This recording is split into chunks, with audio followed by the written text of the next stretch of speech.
be absolutely devastating.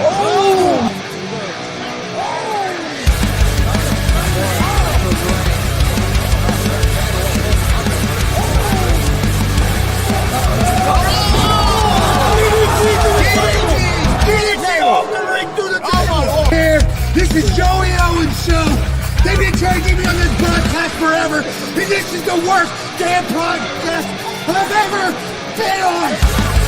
So you all can kiss my ass while I win this match.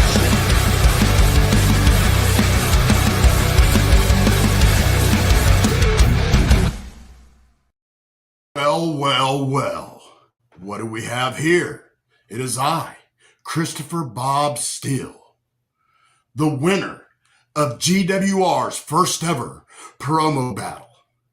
I knocked down 7 other competitors, finally ending with a guy from Southern Indiana that calls himself Chuck Sexton. Chuck, you didn't stand a chance. The moment you opened your mouth, I and all the fans knew who was gonna reign supreme and stand atop the shit-talking mountain. Enough about that. I would like to introduce the members of the award-winning Gonzo.S Wrestling Room. First off, you have the man behind the madness, Christopher Gonzo Gonzalez.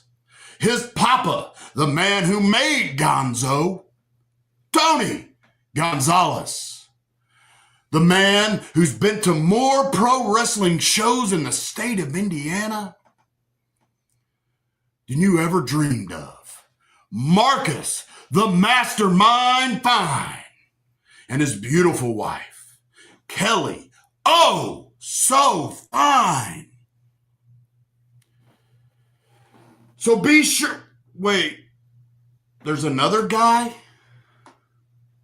Oh, yeah, I don't know how I missed the fat guy with the straight build hat and the stupid shirt.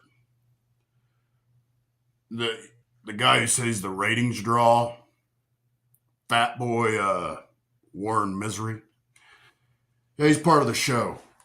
So hey, be sure to check us out every Monday at 6:30ish as we talk about the goings-on in all of the state of Indiana's professional wrestling. And pro wrestlers, if you guys think you have what it takes to stand atop the mountain as the greatest shit talker in all of Indiana, send your promos to Gonzo's Wrestling Room in care of Christopher Gonzalez. Thank you and have a good night.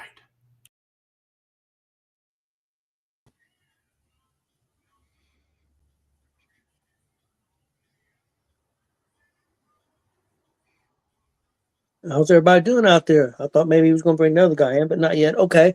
I'm getting tired of hearing it, guys. I know. I heard a rumor that Chris Bob Steele's having a hard time finding pants that he can wear because he keeps losing belts. Oh. We'll get to that in a second, won't we, Marcus? Yes, that's true. That's true. Yeah. Yep. Welcome, everybody, to Gonzo's Wrestling Room, Monday, November 24th. Hopefully, everybody's having a good day. Hopefully, everybody's going to have a great week. Have a great Thanksgiving, hopefully, for everybody. Guys, we're going to have a special guest coming on with us here right now. We got Reggie from WCWO. He's going to come on. He's going to tell us about some big shows that they've got coming up. Hey, Reggie, how's it going? What's up, guys? Man, how's it going? It's good to be back. You can see me this time. That's true. That's true. You guys got some big shows coming up. You got Black Friday and then something extra special. Black Friday special enough, that show is every year, but then you've added something else. So can you tell us about what's going on this Friday at the Dub? Yeah, well, we got our annual Black Friday show taking place on Black Friday. I think this is our 5th straight year doing our big Black Friday show. So that'll be going on at 7:30 our normal time. We can get into a couple of the matches here in a little bit, but at midnight, we are bringing back our unrated show. We did that right after Thunderstorm earlier this year, Royal Rumble weekend. It did extremely well, and we thought, what better way to celebrate Black Friday doing the Underrated show again. So, oops, we did it again. Underrated 2 is going down on Friday night at midnight. Yeah, and the first one that you guys did was outstanding. It was very entertaining. Loved it. Yeah, I just was tired as hell after that night. We all but we all were. Some of us were oh, up I at was. 4 o'clock that morning doing press with local news. It was a very long day, a long night, but man, Yeah. super rewarding to have that all happen the way it did. Oh, most definitely. Well, can you tell us some about the first show, and then maybe a little bit about the midnight show? Yeah, so the matches have all been made official as of this morning.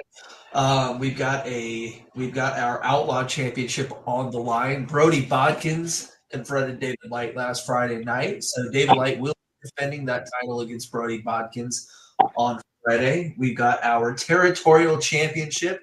It's really weird. Last month, Phoenix won nothing to do with Zach Nova, and now he won a match with Zach Nova. So that territorial title is on the line in a lumberjack match between Zach and Phoenix on Friday. Phoenix won't be able to run like a little. Can I cuss on the show? Yes. It never stopped us.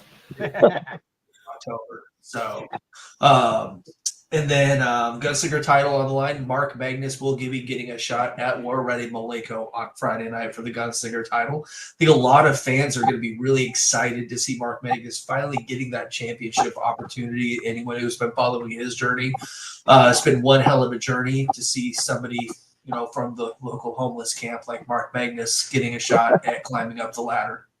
So, but then on top of that, you got our tag team titles on the line in a triple threat match.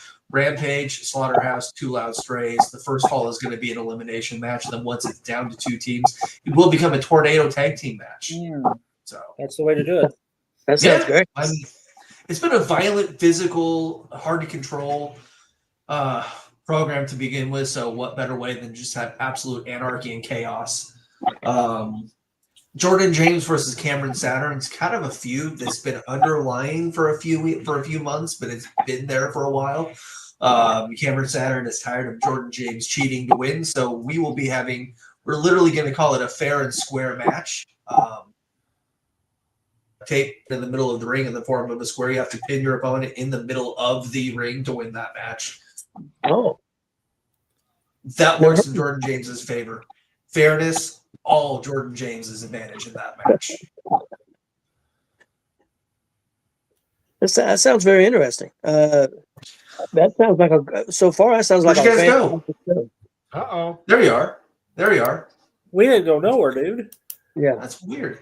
But I think fairness would work in the advantage of Jordan James. I think Marcus will agree with me on that, and so will Warren. So, but then Pogo and Kenneth James. Loser carries the winner's bags, and then Jordan Davis, the inevitable one, versus Scorpion, and then the match a lot of people are really excited about. Zay Gates will be taking on Mike Noble Friday. man, that's one hell of a card. That's Marcus, just one show. Yeah, Marcus, that might be with that card if it lives up to its the hype. That you could be looking at a top 5 show of the year there. That could be 2 in the same month because if you remember, November 1st is Halloween show went on the list for top show of the year. Yes, That's right. If you do another one, we might be able to do 2 in the same month from the same company in the same building. That's We could have 3 after Friday. Well, no, I can't count the after because if you actually want to be technical about it, that's Saturday.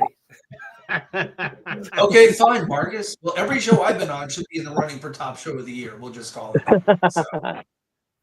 One thing I did want to ask you about that I've noticed, I haven't got to come to any shows, but I do follow you guys, your webpage and Marcus's results and your guys' results and everything. I've noticed that your tag team division has really taken off and got quite a few tag teams. Can you talk a little bit about that? Dude, that came out of nowhere, man. Joey and I talked about that a lot. Where 2 months ago we were. I don't want to say we're struggling to find teams, but yeah, Ruthless Domination and the Two Loud Strays, and then you had to kind of throw some guys together there to get tag teams, and then out of nowhere you got Slaughterhouse, who their ascent to the top of the tag team division was super fast. We put them together, and like a week or two later, fans are chanting for them. They got Rampage came out of nowhere. Metal Gear Saturn, who not a big fan of them right now, but they're there. They're not loving Cameron right now, but here we are. Good God, I've got the roster open here right now on my computer. You always got the James Gang back in action, and then who can forget about WOR, Max Sterling and Pogo when they're together. So we went from maybe 2 or 3 tag teams. We got 7 or 8 tag teams right now. Yeah, You know how hard it is to fit all of this into an 8 match card, guys? You know how hard that is? Yeah. It's hard, but we're making it work. And yeah, this tag team division has really exploded and started to blossom into something fun.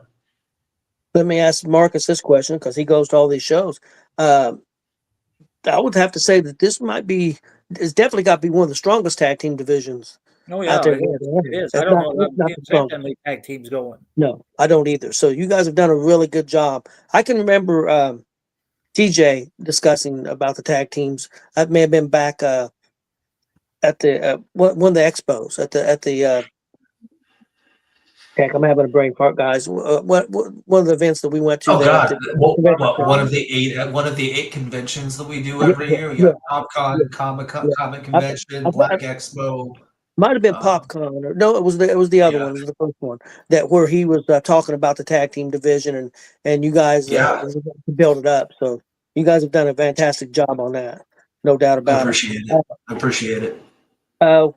Can you give us anything on the midnight show? Can you give us maybe one little surprise? I can. Yeah. Pogo is going to be. Guys. This stuff's not. This is now being released right now. Yeah. This hasn't been That's out why there you bring yet. me on for the. Notice you don't have Wes Ryan on the show. He's in the chat. He says that you and him are one of the tag team. The dub tag teams, and he's somewhat bound out again. Man, it's me and House. Wes versus Logic and a dude in a hat. So Hollywood House is in the house. Good to see you. Yes, that's right. Hell of a podcaster there. Kelly's in the house too. Yep. Literally there and here. So. And his shows that Hollywood House and his group does. For the midnight show, Pogo is going to be in a barefoot mousetrap match. Well, that damn Pogo on his bare feet. We're just waiting for somebody. We're just waiting for somebody to have the guts to step up to the plate on that one. No, you know what kind of match you need to have? Loser needs to wash those ugly ass feet. That's that. If Pogo is watching, it may end up being you that's in that match with him, Marcus. Not Harley. That dude is terrifying, by the way. So Jackson Morgan versus Cameron Saturn. Pop cans on a door. What? On a door? Soda cans on a door. Pop cans. Soda cans. I'm like, what the hell? Okay. We're a month late, but yeah. So that match, you get them on sale right now. But see here, Mike Lee's in the house. Mike Lee says you suck. What said he always says that. But Mike Lee, he may say I suck, but he is one of the best managers in all of pro wrestling right now. Yes. The amount of gold that man has helped win, you cannot deny the greatness of the Skull Crusher. So, very underrated. We're gonna have Phoenix in a barbed wire match. I'm surprised Phoenix decided to do a no show after the last one. It took a lot of work to get him on this show. We'll say that. He's got a frequent flyer card for the hospital, so he's. I was wondering if he was just making the reservation. It was not easy to get that one signed, guys. I'm going to be honest. It was not easy to get that one signed. But yeah, that one was really, really hard. Mike Noble and Waterboy will be in a playpen match at midnight, which is basically we're going to fill the ring with a crap ton of weapons and let them have a lot of fun. It's like a play date with weapons. I about thought for a second you say both those are going to be a loser wears a diaper match. So, hey, you should add that step. Hey, Bachelor was in what years ago? I got a picture of him with that, but that's another story. So, Malenko, our Gunslinger champion, is going to be facing the pinata once again. We're going to fill that pinata with thumbtacks and Legos, and anybody who is willing to step up to War Ready Malenko is going to be in for one hell of a night. Will that be like the pinata we seen at the last one, like a luchador-looking WCWO person? You will see soon. Well, because if you bust the top half of that, I need that because I got the bottom half and I need the top half to build my collection. You got Frankenstein a pinata. You will see very, very soon. I tell you that you'll see soon. But there will be some more stuff happening at the midnight show. You will see flyers and graphics go up on that. If not tonight, tomorrow. I'm finalizing that right now. Those are the matches I can advertise right now, but there will obviously be more than that on Friday night at midnight. So maybe a couple surprises. I don't know. We'll see. I don't know. And I know for a fact that Marcus and Warren were both at the last midnight show, as I was. It was fantastic. If you're into deathmatch wrestling or just hardcore type stuff, they did a fantastic job. They worked their ass off. These are guys that normally don't do necessarily hardcore guys.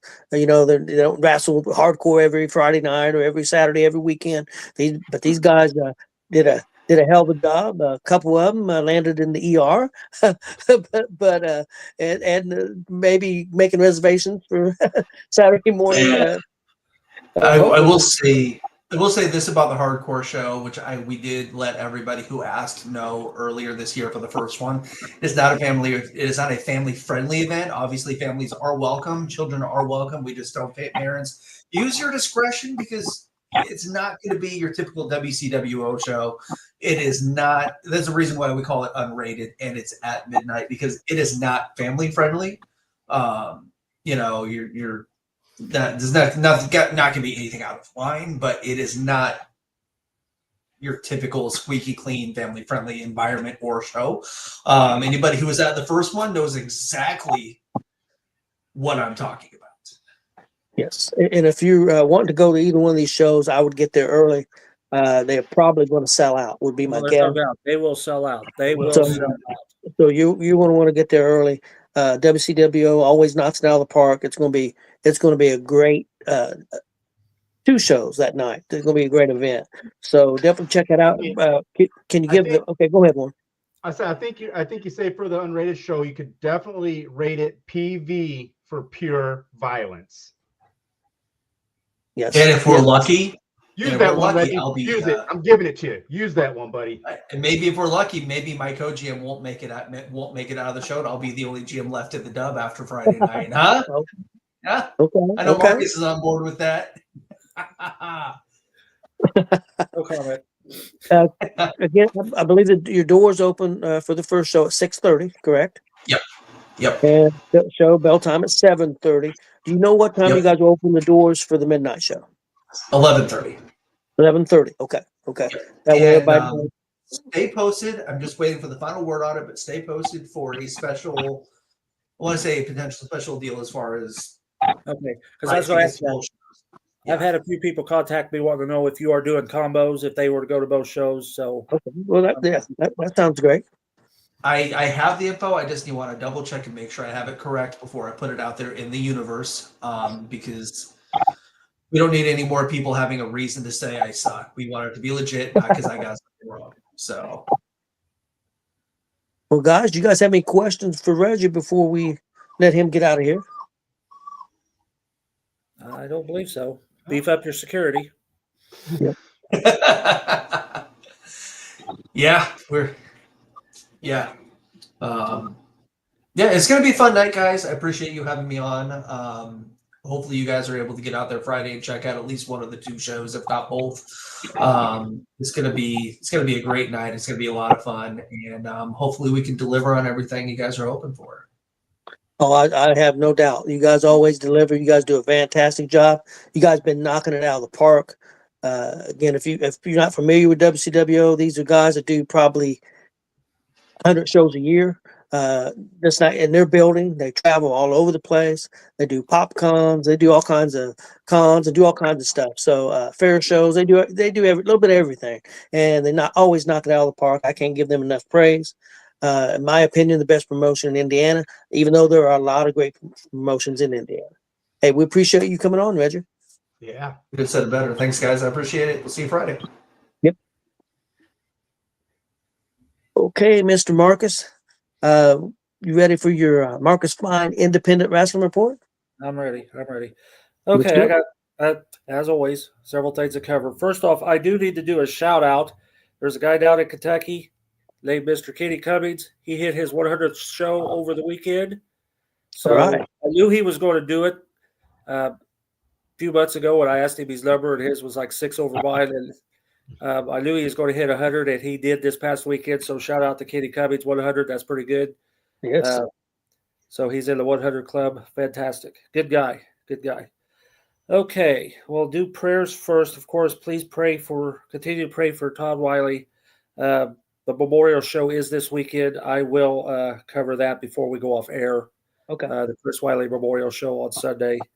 Also, prayers to Justin Grubb. He had a car versus deer incident over the weekend, and the deer won. So prayer for him. He's fine. The car is not. The deer is not. He pissed us off really bad Saturday because you hit a deer that morning, but we did not have venison chili at the snack bar during the show. What the hell? Why did you put that? I mean, come on, dude. We could have had deer burgers over the weekend, but oh no, he was too worried about his car. So, well, I guess. But anyhow. Okay, we got a whole bunch of birthdays. Here we go. Ref Angel's birthday is today. Terry Eaglin, he's a Kentucky promoter. His birthday is today. Tyler Scott's birthday is on the 25th. What's that? Tomorrow, Tuesday. Yep. Melena Starrett's birthday is on Wednesday, and I forgot Michael Starrett's birthday was last week. He's done some results for us over the last couple months. Jebediah Blackhawk's birthday is on the 26th. That's Wednesday. NVW promoter Chris Hall's birthday is on the 26th. Our very own Christopher Gonzalez's birthday is on Thursday. Everybody eat turkey for Chris. Yep. Matt Diesel's birthday is on Thursday. Another Indiana superfan, Kristen Garver's birthday is on Thursday. Aiden Blackheart's birthday is on Saturday. Indiana legend Rob Raymer's birthday is on Sunday. And the late Nathan Barrett's widow, Amber Barrett's birthday is on Sunday.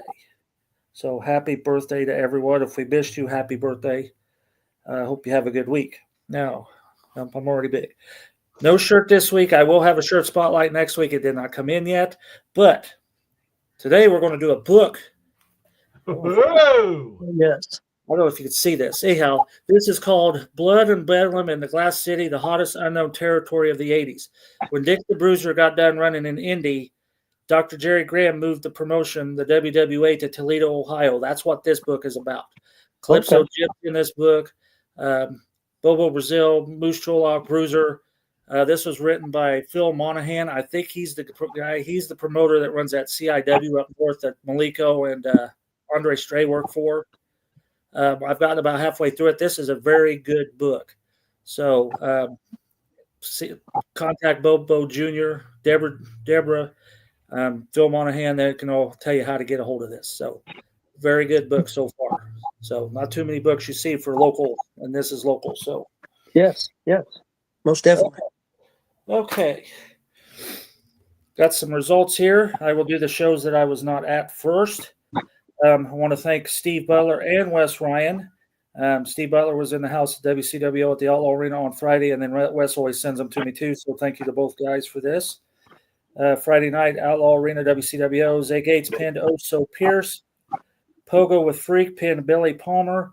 Scorpion and Waterboy defeated Jordan Davis and Juan Sanchez. Highlight Reel defeated Mike Noble and Phoenix. The Pharaoh King pinned Will Asher with rope leverage. Brody Brockins defeated Kurt Busse, Jackson Morgan, and Andre Stray in a fatal four-way, and I think that's how he got the number one contender for David Light's title Friday. David Light pinned Zach Nova via cheating. That's what was said. And Jordan James and Maliko defeated Cameron Saturn and Mark Magnus via interference from Skull Crusher. And I had to confirm this was what he said. His match of the night was Scorpion Waterboy defeated Jordan Davis and Juan Sanchez. So I had to verify that that is exactly what he said, and that's what he said. So that was his match of the night. So I know, Juan, you're in here. So Juan made his return. I hope to continue to see him. So they're good to have you back. Okay. Thanks to Sean Berkey. He was down at Emerge 92, which was called Steadfast in Columbus, Indiana on Saturday the 22nd. The pre-show Facebook Live match, Picture Perfect Jordan Cage defeated Chris Owens by pinfall. Jackie Thad defeated Casey King by pinfall. Marty Bell defeated Leela Feast by pinfall. She retained the Emerge title, the Emerge Ladies title. Pretty Boy Smooth defeated Sean Hoodridge by pinfall. Dylan Cole defeated Matt Diesel by pinfall. Braden Lee and the Original Sins, which is Tyler Lydell and Mean Dick Michaels, defeated Ashton Adonis and the Dead Presidents, which is Chet Ripley and Jeremy Halley. When Lydell the interim Outbreak champion Trey Lamar defeated the Outbreak champion Jason Hodge by pinfall. He is the undisputed Outbreak champion. And Paragon defeated legendary Larry Deed by pinfall to retain the Emerge title. And, of course, they sold out as they always do. So thank you to Wes, Steve, and Sean, as always. All right, so then Kelly and I, of course, was at AACW's November Rain, Sharpsville, Indiana on Saturday. Tate Manson defeated Cody Lee. One half of the AACW Tag Team Champions, Cake Monster, defeated Hobo Jones. Christian Cash versus Eric Onyx ended in a double count out when both wrestlers could not answer the 10 count. Jensen with sorry, there's going to be rain tomorrow. That's what that's telling me. Anyhow, Jensen with Ajax defeated Paris McQueen and the Honey Badger. She's the number one contender for the ladies' title. Cruiser defeated Juice Warta to retain the AACW US title. Justin Terrell and Americ Kane defeated the E. Tanner Kelly and Jake Elliott. Brody Botkins defeated Christopher Bob Steele. He's the new AACW EEC champion. And Damian DeVille defeated Kelly's boyfriend, Nerd, the fifth, to retain the AACW heavyweight title. My matches of the night probably was Brody and Bob and Damian and Nerd. Very well done. But the whole night was fantastic. And I got to commentate with Travis Southern and Bobo Brazil Jr. It was a fun night. So, Kelly's in there yelling about DeVille because I said something about Nerd. But anyhow. I watched some of that show. It was pretty good. Yeah, it was. It was a good night. It was a good night. So, all right. I believe that's all I have. Okay. I did want to say, you mentioned about Emerge. A good friend who was in here earlier, I don't know if he's still here, Hollywood House, was there at Emerge. He was in the corner of Paragon. He was the manager of Paragon. He was in his corner. He was there, and he was telling a story on his show Sunday about can you go back to the results for Emerge there? He was talking about a wrestler there, and I can't remember. Can you do the first 2 or 3 matches? Yeah, hang on. Let me bring it back up because it's way down here. Okay. The pre-show live match was Picture Perfect Jordan Cage defeating Chris Owens. Jackie Thad defeated Casey King. Marty Bell defeated Leela Feast. Pretty Boy Smooth defeated Sean Hoodridge. Okay, that match right there. He talked about it and said that the Sean Hoodridge run out a humongous snake with him to the ring. Well, you hang on a minute. I have a picture of that. Okay, yeah. Juan Berkey had a picture, and actually, if you look at it, it's actually 2 snakes. I mean, It looks like one snake because I thought it was one snake. Chris, if you make me big, hopefully you guys can see this. Yes, it's 2 snakes. But I at first thought it was one snake too. I thought that is one long snake. He said, "Look closely, it's 2 snakes." But there it is. Yes, but Hollywood talked a lot about that on his show. So I just wanted to bring that up. And the fact that Hollywood was in the corner of the champion who retained Paragon. Yes. That guy, have you ever seen him? He's really good. Yeah, Paragon's very good. WTF for a while. That's where I've seen him, and I've seen him at Emerge too. So I've seen him. I've seen him at at the first one you said what it's called WTF Wrestling Theology. Yep, that's it. I'm having brain problems tonight. Just tonight? Well, all the time, but you don't have to give away we my do. secret. We do. We've got to. No, we're not. No, come on now. Real quick before we bring in our special guest, I'm assuming she's on there. Maybe Yeah, Chris can let me know. that's who just commented. Okay, we'll bring her in just a minute. But Mr. Misery, I wanted to. Did you happen to get to see the pay-per-view this weekend of AEW? I didn't see it, but I was following it closely on socials. It was very good. It was good, interesting. I heard it was very long. I heard by midnight they were still running that dang thing. Well, 12:25 it ended. They're too long. I mean, there's no doubt. My only criticism, and I want this to be marked out. I criticize AEW. I'm not. Okay, can we got to pump the brakes on the blood. We've got to pump the brakes on the blood. Too many matches had blood in them. Too many. Well, and Warren, let's see if you agree with me on this. They could have fixed that. Well, first of all, you just had blood and guts 10 days ago. And then you come in and have 3 matches that had blood, and you put all 3 of them in the second half of the show. They should have spaced them out. And really, you had 4 matches that had blood, but I will give them credit that I don't think the one match was supposed to have blood. I think the guy just legitimately got busted open.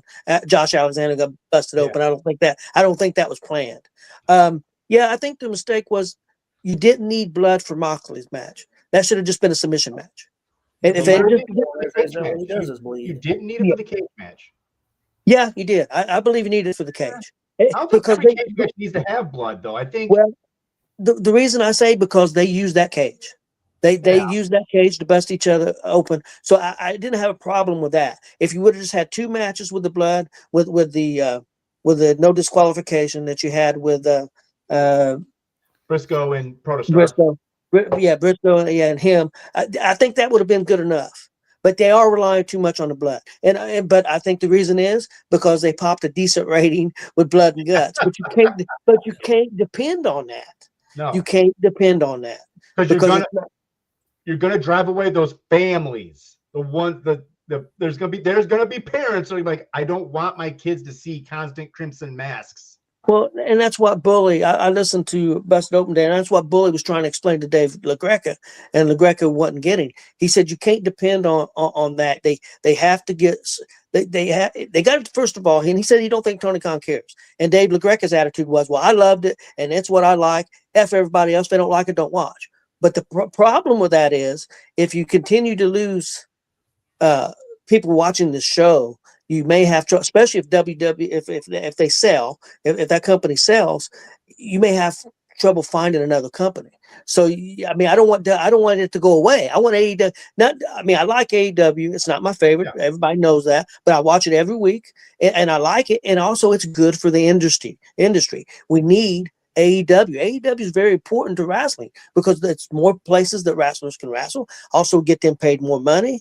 It's very important. So I don't want them to go away, and I want them to get. We've talked about this before. I don't have the answer. I don't know why they lost a lot of their fans. I mean, I know wrestling has lost fans. I'm not just pointing it out. Just AEW. WWE's lost fans, but WWE's still selling out and doing pretty well. AEW, I don't know why they lost fans because I think the wrestling is better now.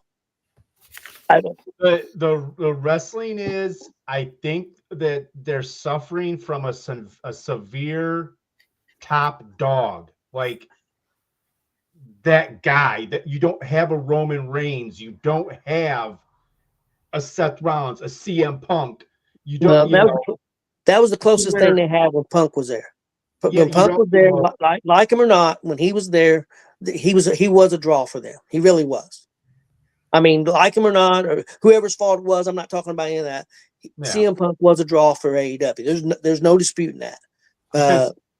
You don't have an AEW where someone, even like some of our younger guys, some of the younger people in here, like I know, I've got like House and all of them, to where they can say to their kids going, this guy, I watch.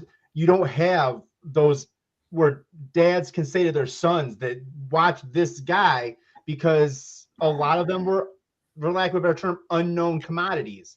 that when some of us were younger didn't see.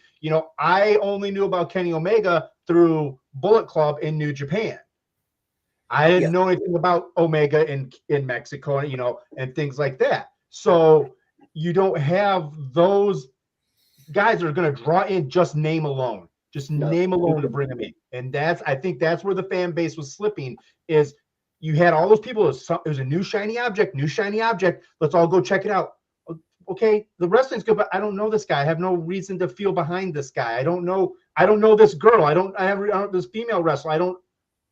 I think, and then those people filtered off, and then all of us that know are more into this kind of stuff, that appreciate the indie wrestling, the lower wrestlings, we stuck. And I think that's what happened. Is it was a shiny object to start and lost a little luster. That's my problem, because Blood and Guts was good. This pay-per-view was very good. I really liked it. But when I watched the last AEW show, the one after Blood and Guts, it was just kind of, I mean, it just, like you said, there's nobody stands out to me. There's nobody I can get behind that I care about. I mean, I'm not saying they don't work hard. I'm not saying the matches are not good. Oh, no, yeah. But bottom line, and it's the first time I've ever said it, AEW's wrestling matches are better than WWE's. They are. They are. The wrestling is better. But now, where they lack for me is story, but not just story. To me, they don't sell enough. I don't get enough facial expression. That helps draw people in. If you get emotion, I want something to make me feel emotional, and I have problem. They don't. They've done it a couple times. I loved Hangman and Swerve, and it looks like they're going to maybe connect them back together. Hopefully, they can get some magic going with that. But they need something that connect with the audience. And I mean, you've got. And I don't know yet. We know he's around the corner, but MJF will be back because he was a lightning rod. But but I tell you, on that, he's been here and gone so much, it's not been the same. He got too good as a heel to where people liked him, and that once he hit that, then it became an issue with how do you book this guy? How do you book a heel that is literally insulting everyone in the arena, and they're applauding him? Like, you can't. Because the second he became a heel face, there was no more there. It was like, I'd kind of book him. I'm not saying he's stone cold, but I would go that kind of direction, and I'd put him up. You've got a very experienced Samoa Joe, the champion now. It looks like he's going to have a strong group behind him. I think maybe go up against them. As I do think a little bit more about this, like, what had happened. I think things that happened they didn't expect to happen when they first started. They didn't expect Cody Rhodes to jump ship. Yep. And then you had the unfortunate passing of Brody. Yes. So there were things I think that happened that they didn't think was going to happen. And they've had a lot of injuries. It really put everything into a conundrum. They probably did feel that CM Punk was going to be, because he was good friends with the Bucks. There was a lot that, and then something happened, and I think, and so they had to dig themselves out of this, and they're getting there. And I think one of the key things they did was shrink their arenas. They went smaller. They keep the crowds compact. That helped. You got to do that. You can't. And you cannot think you can compete with the big money, because you'll never. Khan doesn't have enough money to match TKO. Anyways, I know we've got a guest. Yes, let's move on. I've been waiting for this guest. Oh yeah, I have too. I'm looking forward to this. Chris, we want to bring our special guest in for rapid fire.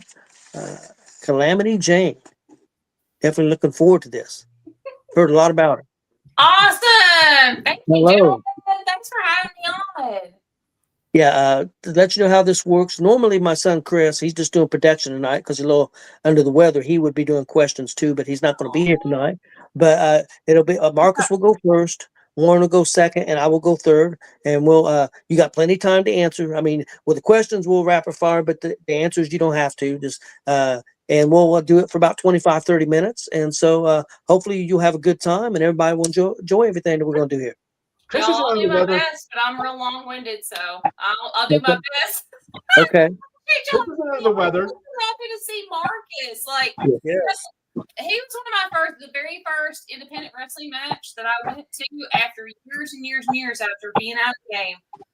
I show up, and Billy and Marcus are there. and he told me how many matches that he had been to, and I was like, dude, what? That's amazing. That's beautiful, and to me, that's what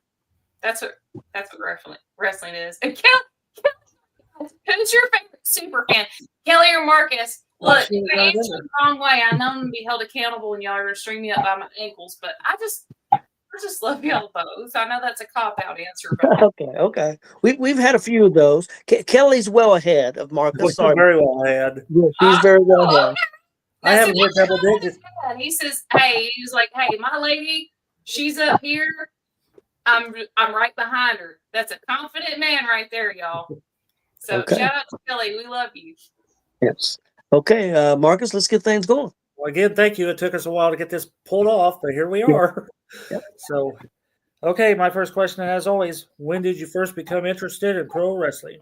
I was probably about less than 5 years old. My brother, I had an older brother that was probably about 8 or 9 years older than me. And his name is Ray. And we were privileged enough to be around. I was born in 86, y'all. People tell me all the time, they're like, I can't believe how young you are. No, I'm not young. I'm 39. I'll be 40 in February. And that was my first interaction with wrestling. I remember us watching Andre the Giant and obviously the Hulkster, Ultimate Warrior, all of that. One of the most important wrestling memories that I have was watching Marty, and I've said this 1,000 times, Marty Jannetty getting kicked through the barbershop window. That's how old that I am. And that was, and I have trust issues. I have trust issues because of that to this day. So that is, that's what kicked it off. And I remember very distinctly pretending to be Sensational Sherry, or at that time, Scary Sherry, on the playground. And she's been one of my greatest influences to this day. So awesome. Hey, Warren. All right. I don't know if you've ever watched our rapid fires before. I do bring a couple questions every week. My one I always love to lead off with. I'm going to give you a time machine and a front row center ticket to any wrestling event in history. Where are you going? I have several. Oh God! Oh, why would you do that? Why would you make it? Why would you? I have so many. Okay, so first, I'm a big mark for Nick Bockwinkel. Love Nick Bockwinkel. Love George Goulas.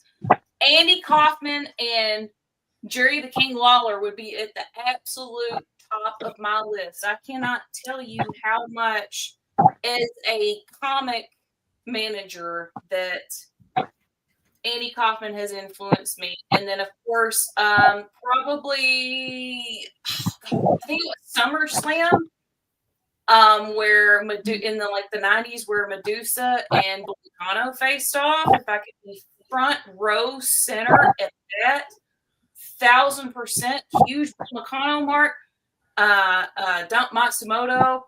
I'm friends with Bull here on Facebook. She's outstanding. I was so glad to see her get inducted in the Hall of Fame.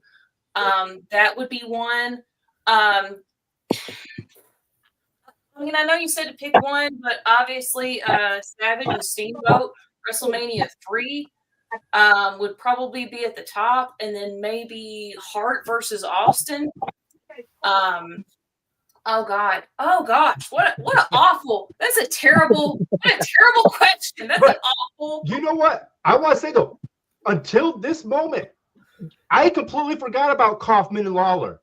This is a first. We need to bookmark this one. No one, am I right, guys? I mean, like this year, no one has said anything about Kaufman and Lawler, and I completely spaced on how that historic that was and how crazy that was back then. So influential. So, and like everything that happens in social media today, like, is lightweight, but everybody should kiss the rings of Jerry the King Lawler and Andy Kaufman. 1,000%. Yes. Oh man, and then of course I'm going to go off for a little bit more. TLC match between Hardy Boys and the Dudley Boys was a big one for me. Everybody, I feel like everybody talks about Taker and Mick Foley, but I also just an honorable mention to anything that Shane McMahon was ever involved in, because he took spots that I feel like seasoned professionals would not have really taken, but it was like he was trying to prove himself to his dad and just kind of like threw all caution to the wind. Oh gosh, like what a terrible question. Y'all are coming asking me all the hard stuff. Don't make me just pick one front row seat, because I'll tell you all of them. But for me, it was all. I'm a big Attitude Era. I kind of dropped off of Ruthless Aggression. People have heard me talk about it 1,000 times. The whole Kane and Lita storyline that they started doing around like mid 2000s, and like making her pregnant, Snitsky kicking baby. That wasn't my fault. That was like, I was like, you know what? I quit.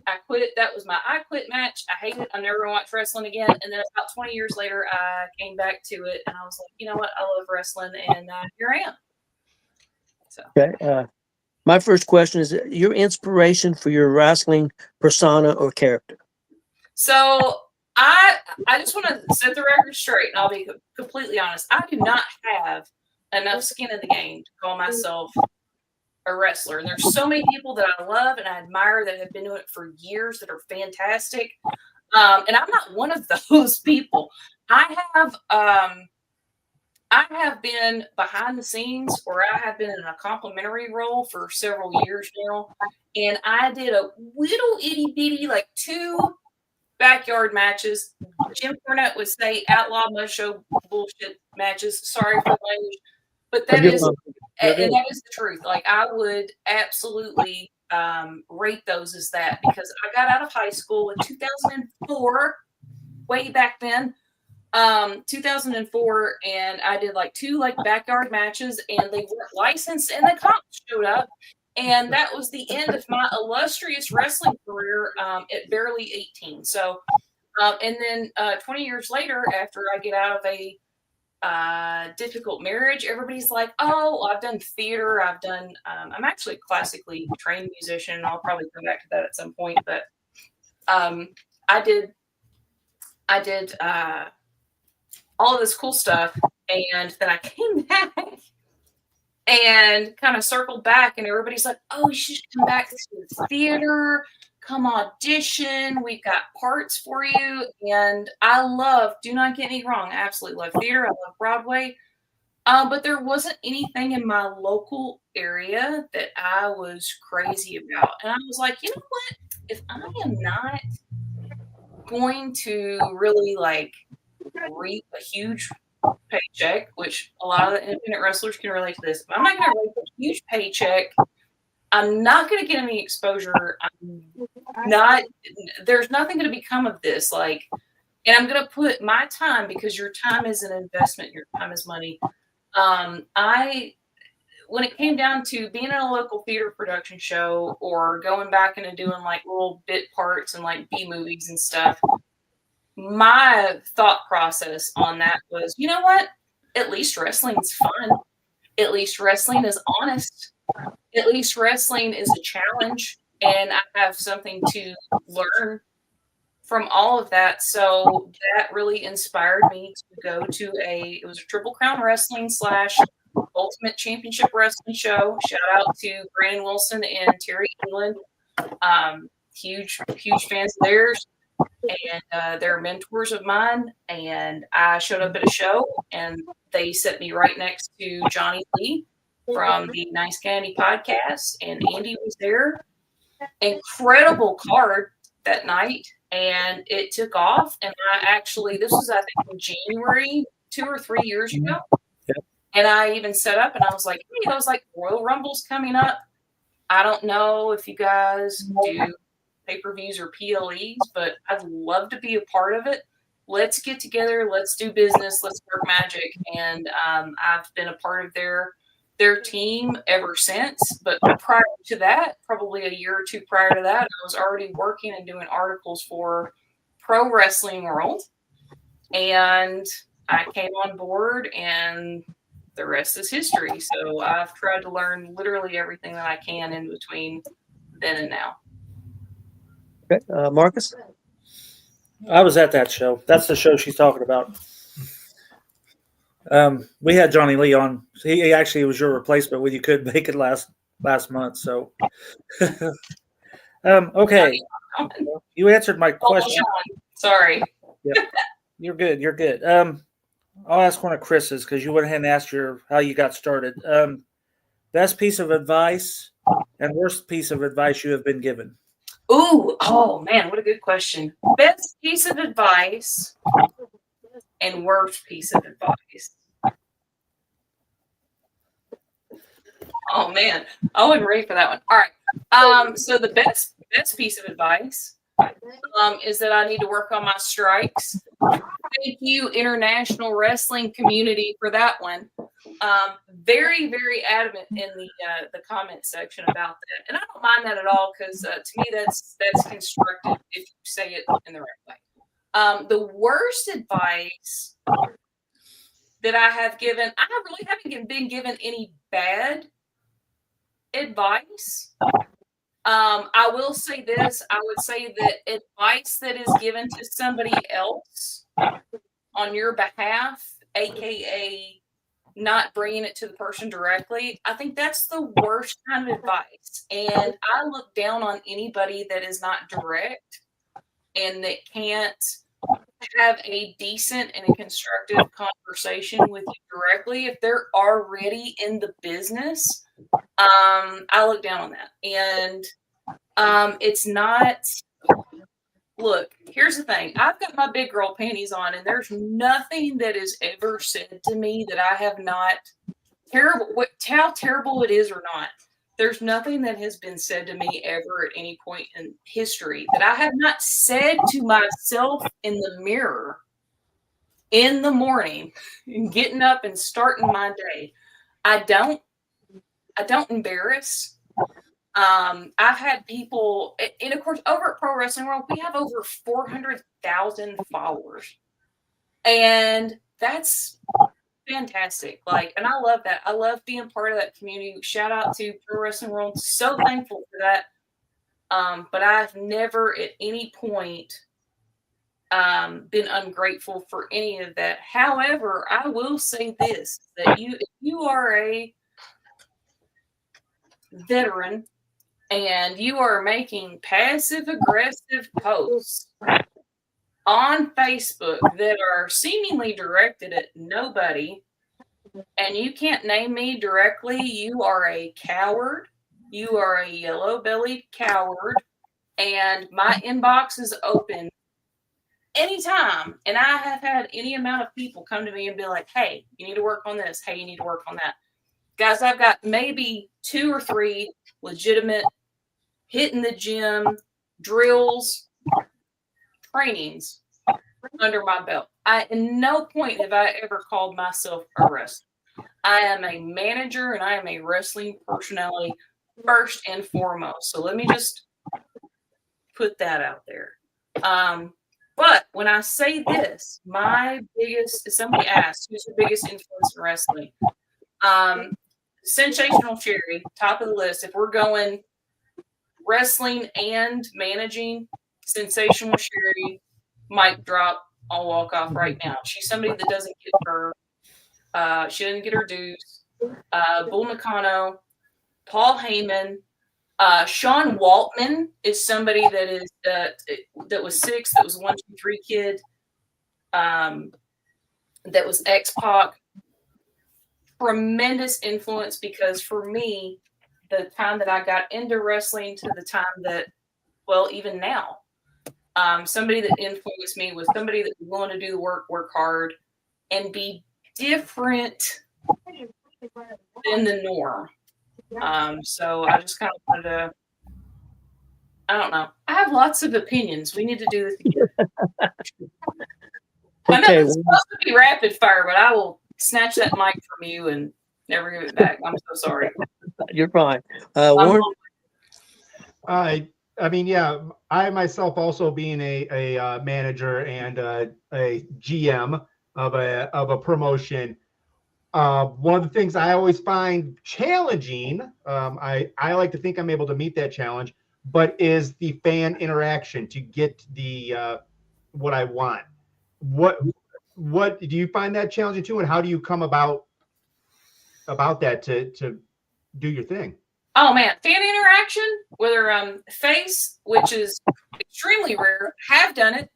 And I love it because nothing makes me happier, and I'm completely different from my in-ring personality, y'all. I have an 8-year-old. I'm a very loving individual, so I love shaking babies and kissing hands. I mean, kissing babies and shaking hands, and that is one of my favorite parts of wrestling. And it's I have an improv background, so being able to be quick-witted and react in the moment, from whether I've done it on stage. I was part of a prominent national improv group when I worked in Nashville, Tennessee.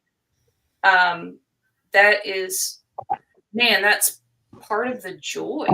Like, I love that.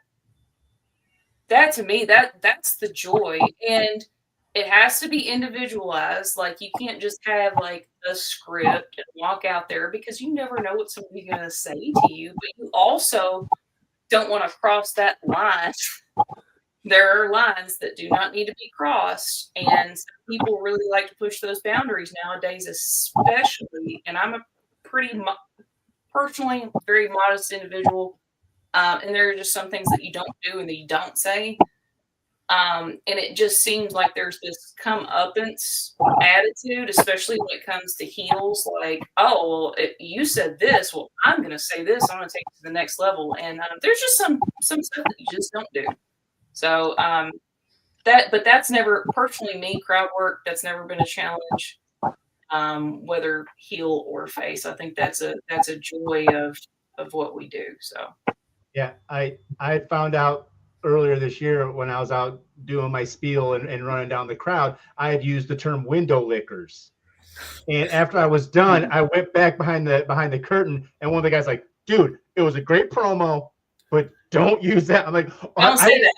It didn't even register in my head that, because I would never put it out to begin with. And I'm like, the second he said that, I'm like, whoop, yep, that one's gone. No, I can't say that anymore. Yeah. I think I was in 6th grade English, and I had written this promo, and I had heard somebody use the phrase prick. Okay, don't shoot me. I had heard somebody use that phrase, and I incorporated that into writing. And my English teacher pulled me aside, and she was like, look, that was brilliant. I loved what you did, but you can't use that, because here's what it means, and it has different connotations. And it broke my heart, because I've always been an overachiever. I've always been a good student that you can count on. And it floored me to say that. And I found out that we did a thing the other day. I shared a post that was talking about Vince McMahon. And Vince McMahon specifically said that he doesn't like the word. He does not like that word. And he also doesn't like it when people sneeze around him. And I was just like, oh my gosh. Like, Mr. McMahon would have been furious about this. But yeah, so I just don't do that. It's all a big learning experience. I'm trying to remember. Wasn't that the word that what's his name had used? And it was in India. It was in Indie Raw. It was dark show. He got fired. He was part of the tape with Saraya, and Brad something. Yeah, I know who you're talking about. But you know what I'm talking about. He got fired after that. I think, because I was at that show, and I think he used the word prick when he was trying to P word. And then he ended up getting fired. Yeah. Yep. I can't remember his name. I know who you're talking about. Yeah. My question is, you get the opportunity to manage a 4-person faction. Who would be in that 4-person faction? Ooh, are we talking? Now, hold on. I'm going to break it down, and I'm going to subcategorize it. We talking pro wrestling? We talking indie wrestling? We talking Joshi wrestling? If you want to, you can do an indie and a pro. Okay, good. Pro wrestling. If I could do, does it have to be current? Does it have to be current time? Anything you want. Oh no! Stop. Like, You brought up Andy Kaufman. like, are we talking like the best, the cream of the crop, the cream of Yep. the crop? Yep. Oh my gosh, y'all! I'm so excited. I'm shaking. Okay. Oh man. Oh my gosh. You could have given me a heads up. All right, 4. That takes the hot seat out of it. 4 people, a stable, anybody in history. Yes.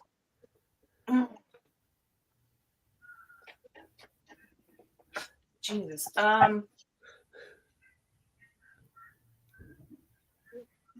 This is so overpowered. I shouldn't even say it. I'm gonna mix all kinds of people here. Okay. Okay. Man, why would you do this, Marcus? We don't have to talk. All right.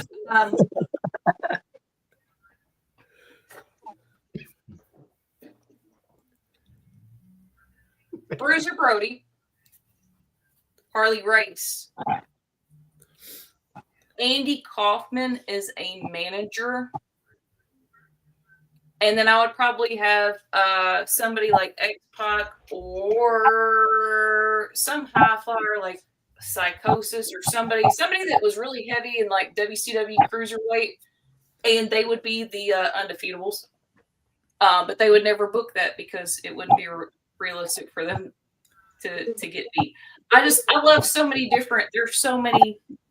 Oh man, I just need to think about that. When somebody asked me recently to do a Mount Rushmore, and I'm naturally blonde, and of course I had to throw a tag team on there. But if I did like a Mount Rushmore type thing, and I couldn't steal Johnny's answers. We were supposed to pick a woman. We were supposed to pick a stable. We were supposed to pick who do you think was the best all around, and then who do you think was the best person on the mic. For me, the best person on the mic was Roddy Piper. The best person all around, which he had said Ric Flair. A lot of people say Ric Flair. I love and respect that. I'm going to go with the underdog here, and I'm going to say Kurt Angle. That was somebody that was not only technically great, but also great at the comedy aspect. I would say Bret Hart, but he doesn't really bring the comedy aspect to the table. He's a dry guy. I love that about him too. So I would say Kurt Angle. One of my absolute favorite tag teams of all time, the Hardy Boys, because they brought a whole new element to the ring that was not around at that time, and they really them, Lita, and everybody that was involved, and really honestly they all have credits to the WCW Cruiserweight division, the High Flyers, and really kind of bringing that back. Sometimes I wish I could wish that back, not because the Hardys, but because I feel like high spots are kind of overused. And then, of course, one of my all-time favorite female wrestlers that I don't think gets enough credit for just how nose to the grindstone, get the job done that she was Medusa, aka Wonder Blaze. Love her, respect her. Of course, maybe my honorable mention would probably be Bull, because she just brought so much to the table in a time where the women's division was just a desert. Gosh, I got a lot of opinions. I'm sorry, I'm long to tell y'all. Sorry, holy cow, we love it. Well, here I got a question with that one. So, Chris, pull that back off there. I know what he's asking. Oh yeah, I saw the question. I have a question. Okay. Maybe sounds done, but do you think Elizabeth was more like eye candy as a manager, or did she actually was doing it as management position? Me and this other guys went back and forth on this question. David, I think that's a fantastic question. I'm going to say something possibly controversial. Miss Elizabeth occasionally did mic spots. Her strong suit was not mic spots. I think of Miss Elizabeth as more of a valet because at the time she was considered eye candy. I don't consider somebody a manager unless they are incredible on the mic. If they're cutting promos for people, And that is not a diss whatsoever. That is absolutely zero respect. Elizabeth Hollett was, and rest in peace, one of the greatest that ever stepped into the ring. She inspired generations of people. However, she was a very shy person. I don't see her getting on the mic and dominating like somebody like, say, Sherry Martel did. And to me, I think, the gold standard as far as female managers go is Sherry Martel and Missy Hyatt, because they could get on the mic and interact just as much. There is a distinction, and I get livid. I'm talking balls to the wall livid if somebody refers to me as a valet. I'm not a valet. I'm not eye candy. I'm not there to show TNA. And that's no disrespect to anybody that does that. There's a place for everybody at the wrestling table. And that applies. And it applies in independent wrestling, it applies in pro wrestling. But when I think of a manager, I think of Paul Heyman, I think of Jim Cornette, I think of Jimmy Hart, I think of Sherry Martel. That to me is a manager, because that's somebody that is equally as vicious on the mic as they are in the ring or ringside. Marcus? Okay, well, we'll stay on the Miss Elizabeth thing. You've been to the Miss Elizabeth exhibit, I assume, at Frank. Okay, please tell us your take on that museum. I think it's fantastic. I'm very proud. I know it could be better. I'm sure there's probably other items or things that they could add to that and supplement that place. But Frankfurt, the Kentucky Wrestling Federation, I do a lot of work with Kentucky Wrestling Federation as one of their main managers. And I hadn't really spent a lot of time in Frankfurt. And me being from a town that has one stoplight, I hear Frankfurt and I'm like, woohoo, big city. And then I go there and they've just got, it's like coming into another world. So when I was able to go to Frankfort, Kentucky at the Capital City Museum, we had a battle royale there. And it was mind-blowing, because not only is, you don't realize how deeply embedded she was, you don't realize how deeply embedded the Poffo family was. I mean, we do. But, I mean, most casual wrestling fans don't realize that there is such a significant and rich history here in Northern Kentucky and in, like, the tri-state area for wrestling. And that's where she called home. And they really, that was such a killer storyline that anything that she did with Randy, anything that she did even after that, I mean, it was just so it was like she was to be protected. And I love that. And it was an absolute honor. It was our inaugural, because you can't say first annual. I'm not trying to be a grammar Nazi or anything, but it was the inaugural Miss Elizabeth Battle Royale. And we paid homage to her. And that was actually the first official match that I had ever been in. And they were like, you're licensed in Kentucky, you know enough that you can hold your own and make it look believable. And I had a blast. And I'm such a nerd and I'm such a goof. I got into the ring, and there's this huge guy, he's an absolute box of a guy named Max Steele that wrestles on the independents. And he's a brick house. And so we get in there and they're like, just make sure you find somebody, like interact with somebody that's not doing anything. Perfect. So I look over, Max doesn't have anybody on him. He is quite literally the biggest guy in the ring. And he's still one of the biggest guys that I know. And me, not having any sense of danger, immediately walks over, starts chopping him, starts laying in punches, takes him to the corner. And it was so much fun. Like we had a blast. Everybody was very gracious and loving, and like walked me through that that process. They were like, you're licensed, and we don't have a single female participant in the battle royale. So if you want to do this, you can. And I did it because I was like, I've got to prove myself. I was so anxious to prove that I wanted to be a part of it. So that was an incredible time for me. Obviously, I went over the rope. Had a lot of things to say about that after the fact, but I actually wasn't in my heel stage or my villain arc quite yet when we did that. Of course, we've developed that a little bit since then, but it's a blast. It's addictive. So, Warren? All right. Us here at Gonzo's Wrestling Room, we have an unlimited budget. So I'm going to go ahead and give you a month's vacation. When that happened, you to one of 3 places to watch as much wrestling as possible. Where would you want to go? Japan, Mexico, or Canada? Oh, okay. I have to pick one. One. You're a terrible human being, Warren. Thank you. No, but it's Japan. I said Japan before you even finished the question.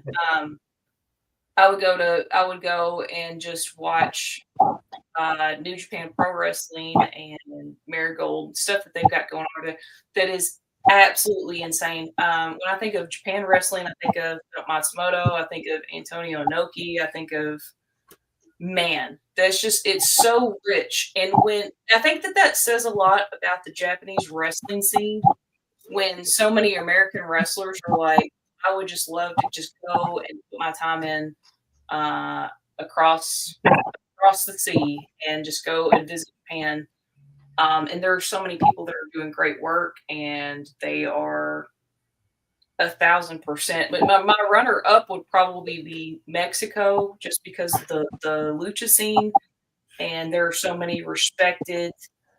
It's an entirely different thing, but I really respect and love the strong style wrestling that's prominent in Japan, and I feel like it's a rite of passage for any wrestler to go to Japan and spend time in Japan. And everybody that I look up to or have admired in the past has spent significant time in Japan.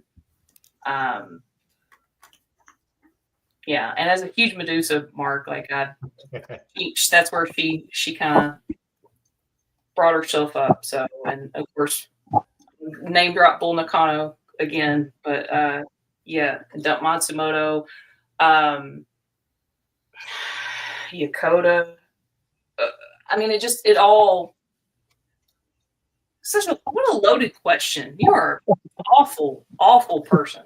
But not to diss Canadian wrestling, because that would have been my third place. But like with Stampede and all that, obviously Natty's Dungeon would be on the list, or Stu Hart's Dungeon would be on that list. But as far as like modern day, I'd have to go with Japan first. Final answer. My question is your favorite meal to eat. Oh, favorite meal. I love food. I'm sure everybody can tell by looking at me. Based on our comments that we had on our video that did 5 million views on Facebook from where we were doing KWF at the Latino Fest. Everybody knows I like food. I'm a taller girl. I'm 5'7", and I weigh about 200 pounds. So, but I would like to say I've lost about 40 pounds since April. Real proud of that. But I love food.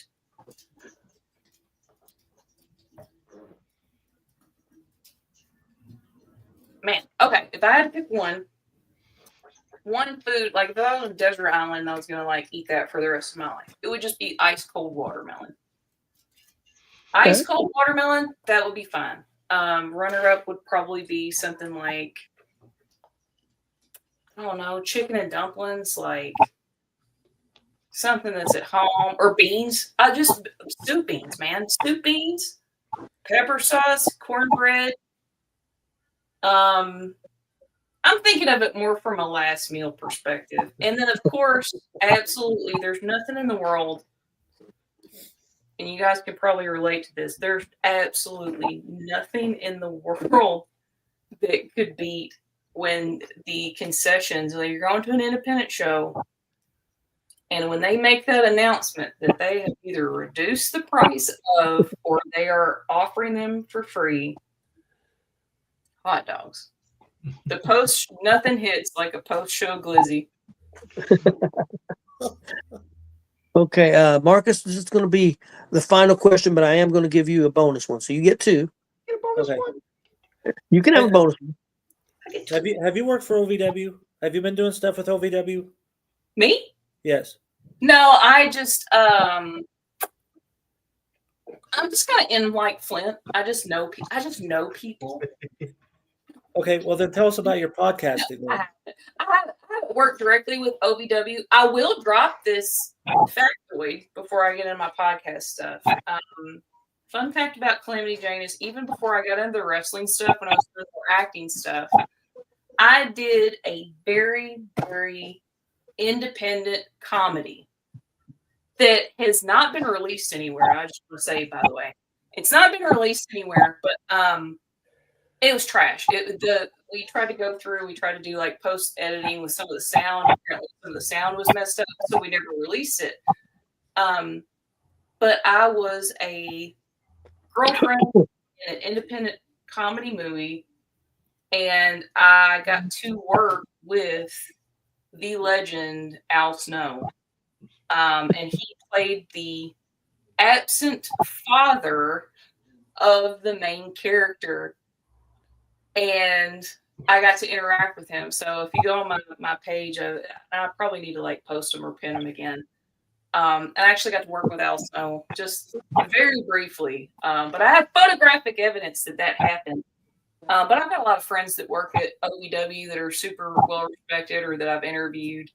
And I just love it because it's so historically significant to our state. And I think Kentucky has some of the best wrestling. But yeah, you said something about my podcast. So,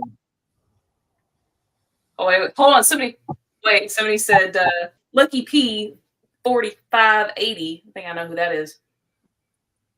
Mother. For Calamity Jayne is your favorite independent wrestling manager that carries a briefcase and has so far won 47 championships based out of Tennessee. I know there are many, and he's right. He's exactly right. Gosh, this is so hard because there's so many. Not really. Lucky P.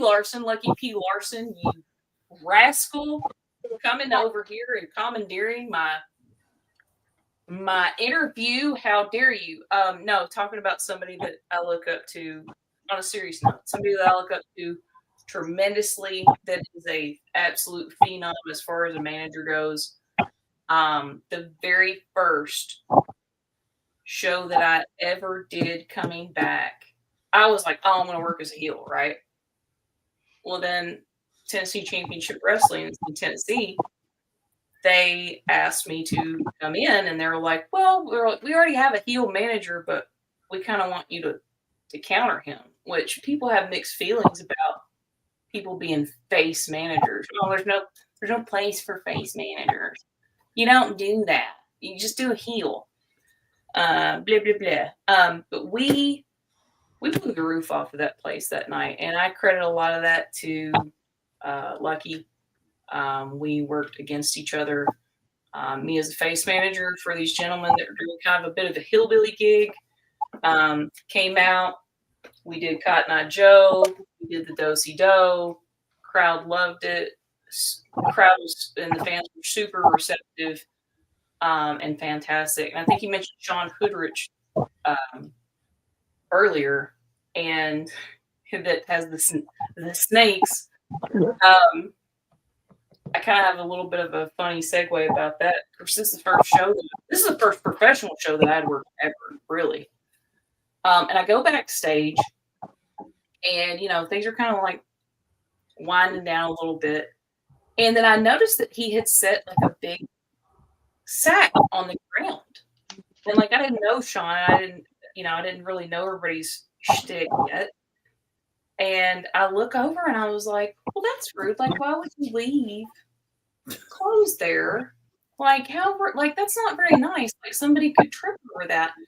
And then it wasn't a few moments later, he pulls this huge snake out of this bag, and he was ribbing me, which, if you're going to be in the business, you got to be ready to get ribbed.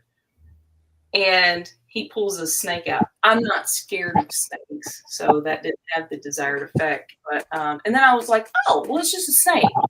I would have been more mad about the laundry. He's a great guy, though. I will say this: I am terrified of. We were talking about phobias the other day. I am terrified of frogs and toads, but not scared of snakes, spiders, heights, fires, public speaking. None of that phases me, but if a toad is stuck to the back door, it might as well, that back door might as well not exist. I hate it, and I credit a lot of that to Hell Comes to Frogtown.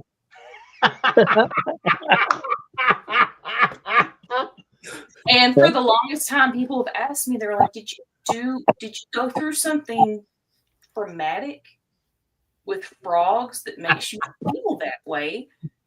And for the longest time, I couldn't think of it. And then Bobby Blade, shout out to Bobby Blade, casually mentions, he was like, have you ever seen Hell Comes to Frogtown with Rowdy Roddy Piper? And I was like, well, I've seen They Live. Everybody's seen They Live. And I looked up screenshots from it, and I was like, oh my gosh, that's where it all started. So I've been messed up ever since. I am trying to do exposure therapy. It's not working. But shout out, hey, we were talking about Kenny earlier. Yeah, Kenny's in the house. The Mr. 100 is in the house.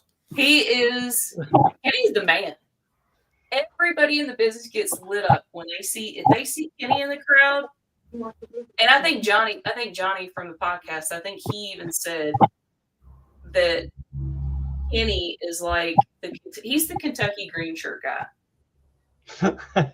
Kenny is us. Kenny is the Kentucky green shirt guy, and we love him so much. I know he's enjoying time with his family in Georgia this week, but I'm tickled to death. I love Kenny. He's just so wonderful. He's a wonderful, wonderful guy. Yeah, Kenny's the Kentucky version of us. Yeah. They're happy to see us up here. They're happy to see Kenny down there. So, and me and Kenny have crossed paths. He's been up here while I was down there, which was weird, but yeah, congratulations, Kenny. That's a big thing. We hit 100 a few years ago. So, can you tell us a little bit about your podcast? So, I started working on. I have 3 different avenues. Obviously, Pro Wrestling World's the largest. We have almost 400,000 followers there. We're kind of a big deal. We're one of the largest wrestling Facebook pages on Facebook. And it's mainly like a news site, but occasionally and now I do go live there or share it to our page there. So shout out to our Pro Wrestling World team. And then, of course, a couple of years ago, I started working with Nice Guy Andy podcast, and being the only female and being part of that was very, very important. So I'm always super thankful to Andy and Johnny and Sean and everybody that's there for being part of that. And it's more of an independent focus. You know, everybody like Nice Guy, they've got over 30,000 followers there. So, and then, of course, then you have me, and I just kind of do what I want. As far as like my own marketing, my own branding, I do have a bit of a niche talent for identifying what works and what doesn't as far as when marketing goes. But I thoroughly enjoy just kind of doing my own thing. I like to blend comedy. I enjoy really well done comedy, and there's been like this recent aversion lately, and it's just like Marks will get in the comments, feel like crapping all over comedy spots, but you can't have, I don't think if you were to eliminate all of the comedy spots, out of professional wrestling, you wouldn't have as an enjoyable of a show. It is supposed to evoke emotion. You either need to be super happy, you either need to be super angry, you need to laugh, you need to be disgusted, and if it's anything that turns that needle past a certain point, you're onto something. So I think there's a place for everybody, and I absolutely, like I mentioned earlier, I'm a huge Andy Kaufman fan. Huge inspiration for me personally. That the movie Man on the Moon actually is what kind of, aside from my brother and us watching wrestling, that's kind of what drew me back in. So very, very thankful for that. Warren? I'm going to do my final question. I'm going to switch it up a little bit. Usually I ask about DX and NWO, but I'm going to do a little more spicy one here for you. Are you a Bullet Club member for life, or are you a Los Ingobernables? Man, I really kind of wish you would have done DX or NWO, because I would have said both based on how big of a Sean Waltman mark that I am. I'm probably going to get hate for this in the comments. I guess if I had to go with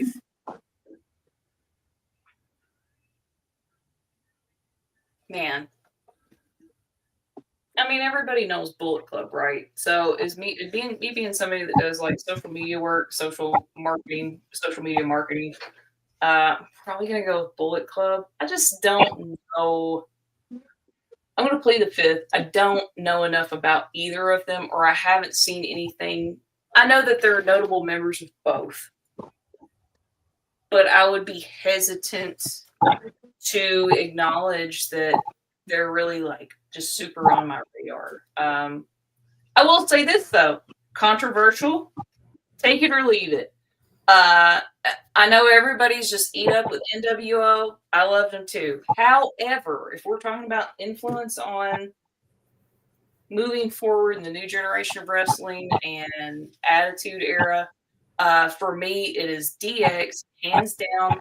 But I don't have to choose because I'm a Sean Waltman fan, and he was part of both of them. Thank you and good night. Mic drop. So. Marcus, what was the greatest faction? Probably the Four Horsemen. Yes. Oh, God, killer. Yes. Four Horsemen. Well, but does the Dudley family count as a faction? Because Dudley family was pretty sweet. Yeah, but I mean, they don't have Dean Malenko and they don't have Arn Anderson, so I think that's like comparing apples to oranges. Because look, love the Dudleys. Don't get me wrong, absolutely adore them. But that is, if I had to break down favorites, that's what I hate. Like, name your favorite so and so. It's like, well, what era do you want? What promotion do you want? Because I'm very opinionated about all of them. I will say this: I feel like somebody that is incredibly underrated as a faction. I see like it's gaining traction lately. Is Nation of Domination? Because if you look back at that, you've got Ron Simmons, you got Godfather, Rocky Maivia, aka Dwayne Johnson, D'Lo Brown. That was, to me, that was like a little sweet spot of wrestling. I do feel like they are severely underrated as a faction. But I love me some Dudleys. Well, I'm going to do Chris's final question. You normally ask. We got to get that in there. Yeah. You tell us where everybody can find you. Whether you got shirts, merch, anywhere that they can find you on social media. So mainly Facebook. I'm a Facebook girl. I don't do Twitter.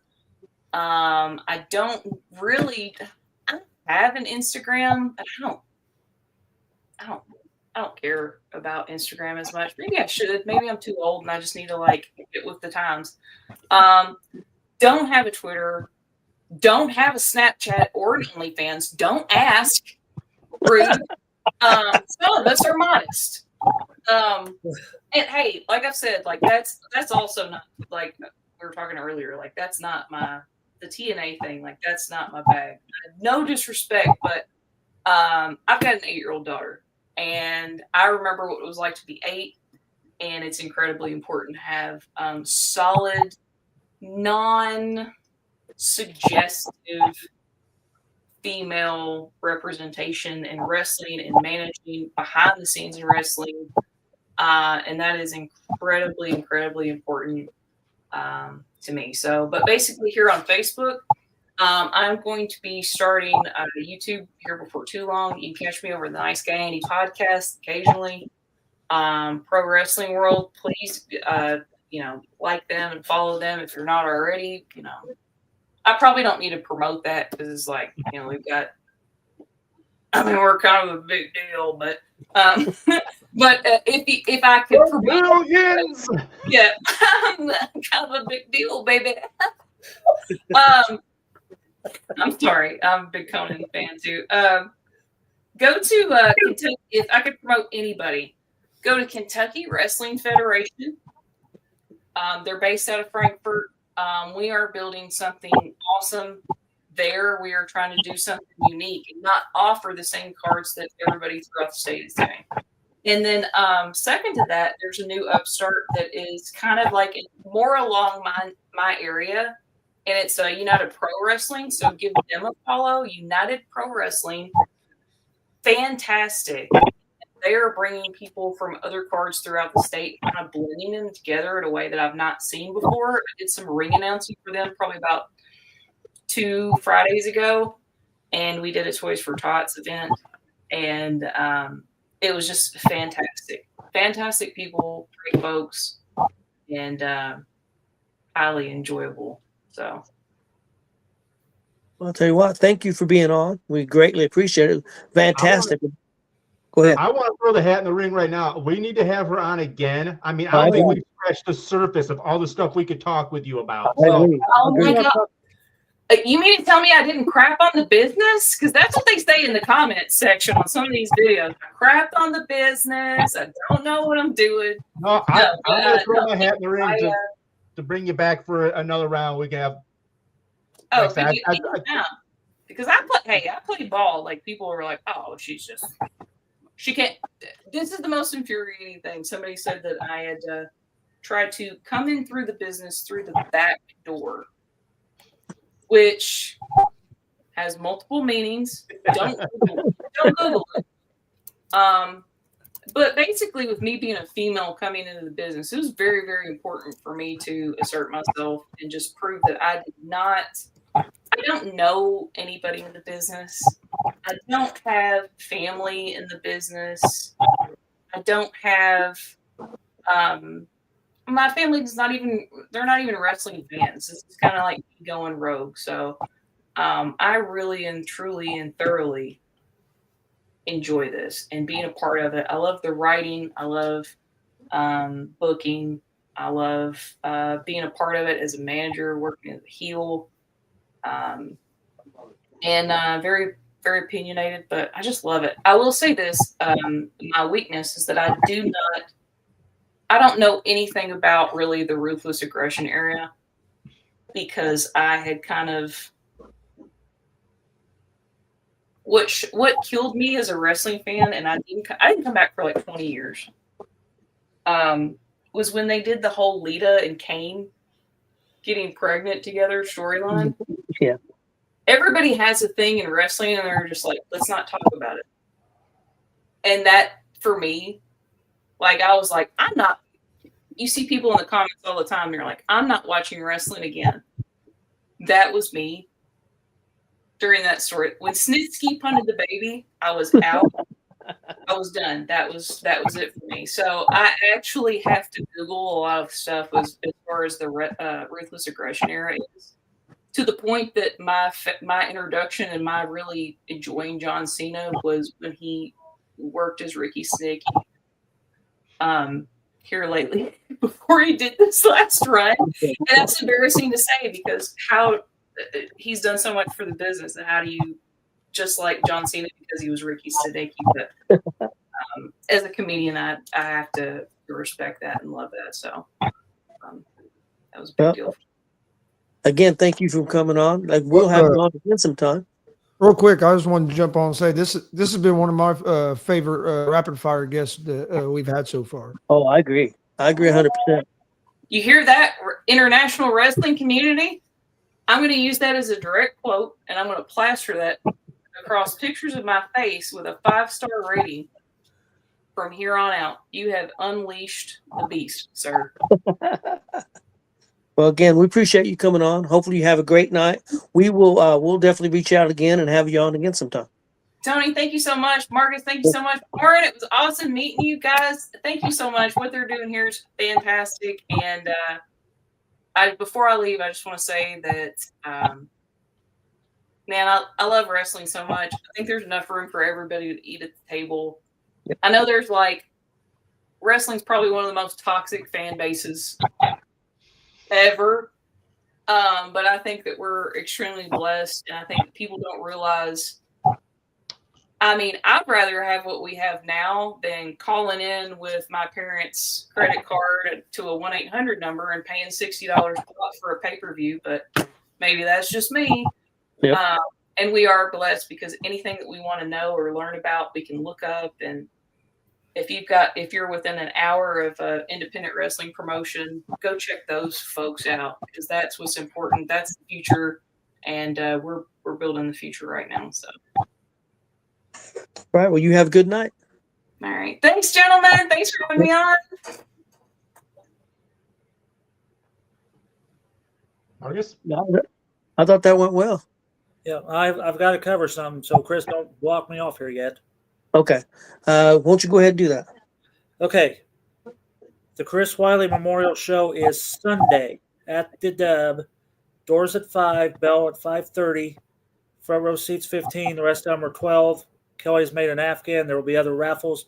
All proceeds will go to the place called Cancer Support Community. This is the show in memory of Todd Wiley, T.S. Wiley's wife, Chris, who passed away last month. Please come out, support Todd, support this cause. And I know we got 2 other big shows at the Dub. Make it a triple shot. Show back up on Sunday. So definitely. Thankful. Thanksgiving time. And I've seen talent who says they're coming. So you're probably going to see people on the card Sunday that you've not seen at the Dub for a while. So, but yeah, it's going to support the Cancer Society and most importantly to remember Chris, who is a dear sister to all of us. So. Yes, very nice lady, and still prayers out to Todd and all the family there. He's going through a tough time. It's always something tough. She was a very young lady to pass so soon, so definitely sad. But go out there and support Todd and the family on Sunday. And if you need info, get a hold of myself, Kelly, Leslie Vickers. She's also heading that up. I would say kind of let Todd alone. If we need to ask him something, we will. Don't let him be. If you've got questions, ask myself, Kelly, Leslie. We will find the answer for you. So he's got people helping him with this. So good. That's good.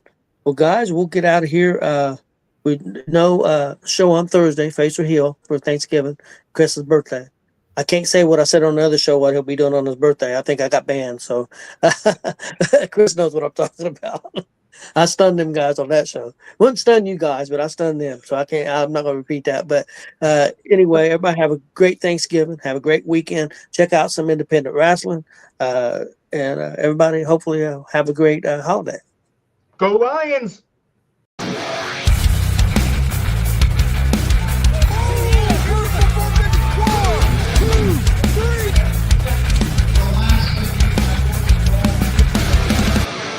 That'd be absolutely devastating.